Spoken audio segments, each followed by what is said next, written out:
Now let's bring in Abu Eqtaish in Ramallah, occupied West Bank. He is a human rights advocate at the Defense for Children International Palestine. Very good to have you on the program, sir. We heard the number earlier, at least 350 Palestinian children detained by the Israelis. Why are they detaining kids, young children?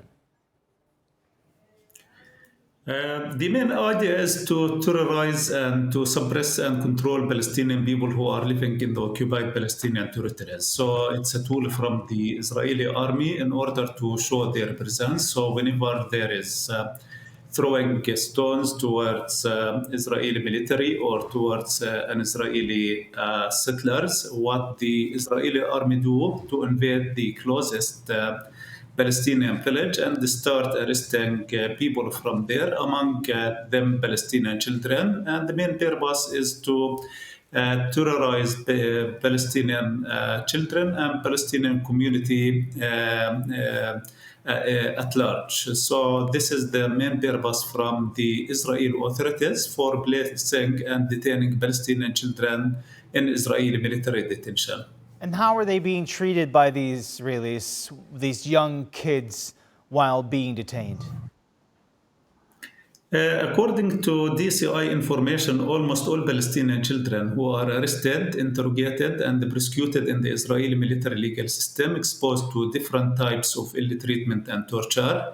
The ill treatment and torture could be in the form of physical violence or psychological violence, like, for example, placing Palestinian children in solitary confinement, which is a cell that measure 1 meter by 1.5 meter for a month without having any interaction with any human being. And the main purpose of using physical and psychological violence against Palestinian children is to extract confessions from them. And these confessions will be used by the military court as the primary evidence against Palestinian children. So if the Israeli authorities do not succeed in extracting confessions from Palestinian children, they place them under administrative detention orders.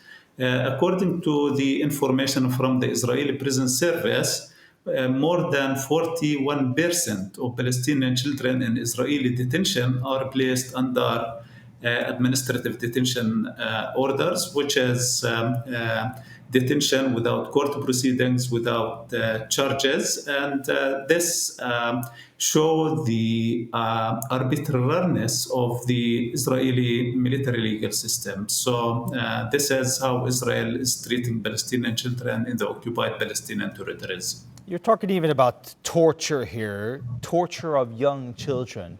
What does it do to a young child to be subjected to torture while in a prison? Torture, even if it's against adults, it has psychological consequences on anybody who exposed to ill treatment and torture. When a child is exposed to ill treatment and torture, we believe that the consequences is more severe.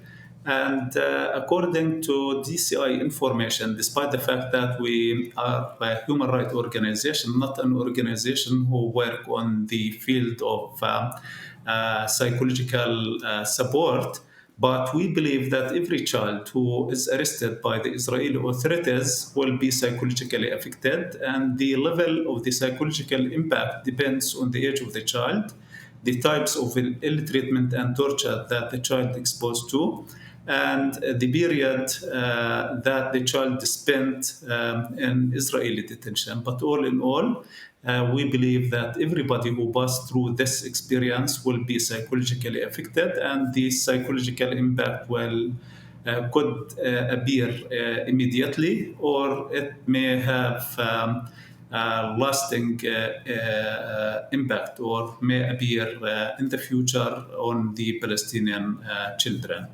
Yeah. Mr. Abu Eqtaish, thank you so much for your time and to give us this insight into the realities of those young Palestinian children detained by the Israelis. Thank you.